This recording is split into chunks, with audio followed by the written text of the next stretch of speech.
After clawing through over 400 competitors, the winner of Squid Game The Challenge has finally been revealed, and in my opinion, it is a very well-deserved win. Today, we are going to be talking about the last few episodes of the show and some of the more savage and strategic gameplay that we saw towards the end. Now, before we get started, make sure you hit that subscribe button below just so you can stay tuned as I do talk about other reality shows from time to time. Now, let's get started.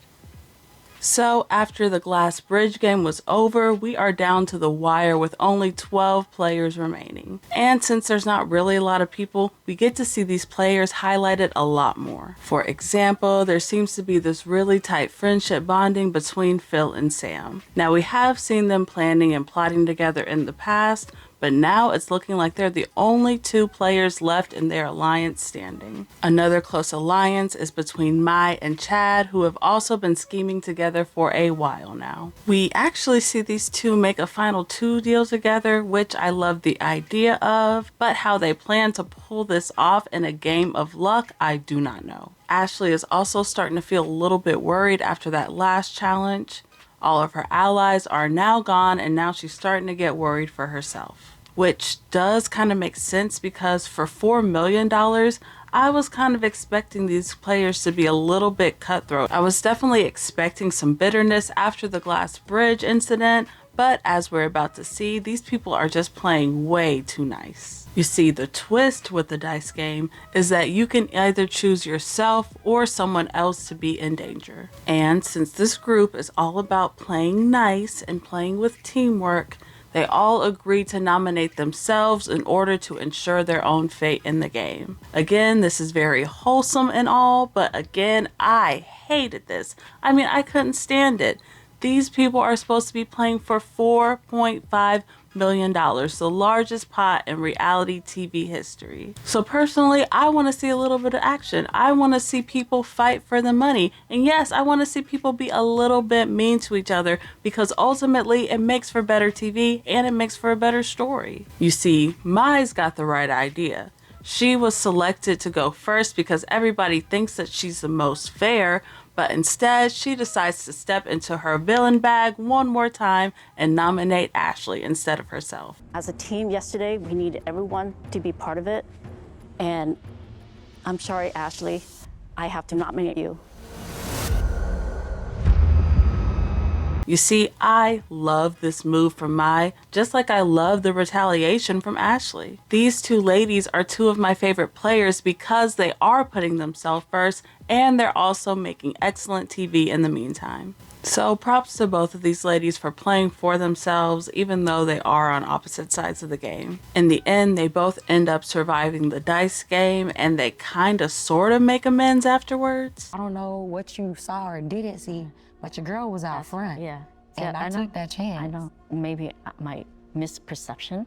Something like... Everybody else nominates themselves here, which is fine, but again, just boring TV. By the end, we do end up losing a few more key players like B and Chad, which was a little bit funny because Mai is way more distraught about this than even Chad is. Damn you, Chad.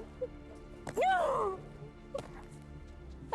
Damn you, Chad. Like, why would she hit him like that? Girl. For now, only 9 players remain as we move on to our next game, the Circle of Trust. This is another game of manipulation, and it actually leaves a little bit of room for some dirty gameplay because you're kind of incentivized to sabotage your friend here. And that's exactly what Mai does as she chooses to trick her friend Roland because he'd never suspect her. Mai is officially a Squid Game baddie, but she's still keeping up that sweet old lady shtick, which I think is the right move for her. Relationships are put to the test here as people are eliminated one by one, some by friends and some by enemies. And by the end, we ended up saying goodbye to some key players like Amanda and Ashley. I thought this game did an excellent job of putting relationships and social bonds to the forefront. It was another great example of social strategy and luck all coming together in one comp. It did get a little bit repetitive towards the end to me, but I think it was a solid competition all the same. And with that, we finally have our final 3.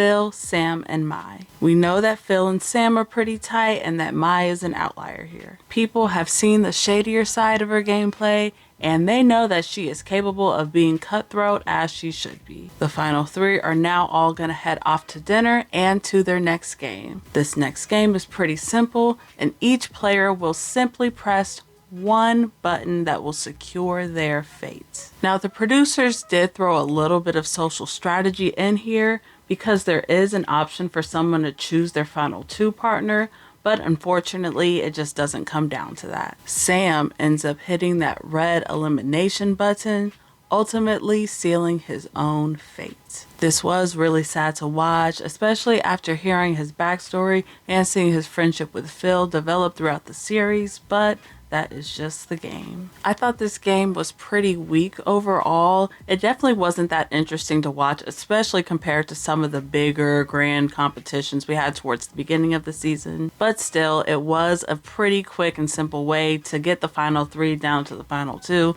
and I guess that's why they did it. Phil and Mai are now our unpredictable final two left standing, and with that, there is just one final game for them to play: rock, paper, scissors. In the original series, they played the actual Squid Game, which is really just a physical fight, which obviously they couldn't do here on the show. But rock, paper, scissors follows along with this childhood game theme while also adding a little bit of luck and skill too. And I also really like the decision for them to implement the keys too, because it just added another layer of gameplay and of blind luck. It looks like this game goes on for a while. Again, this one was a little bit dull just compared to the bigger and more grand games that we had in the first half. But eventually, after skill, strategy, sweat, and a whole lot of luck, Mai eventually finds the right key and is able to secure herself the $4.5 million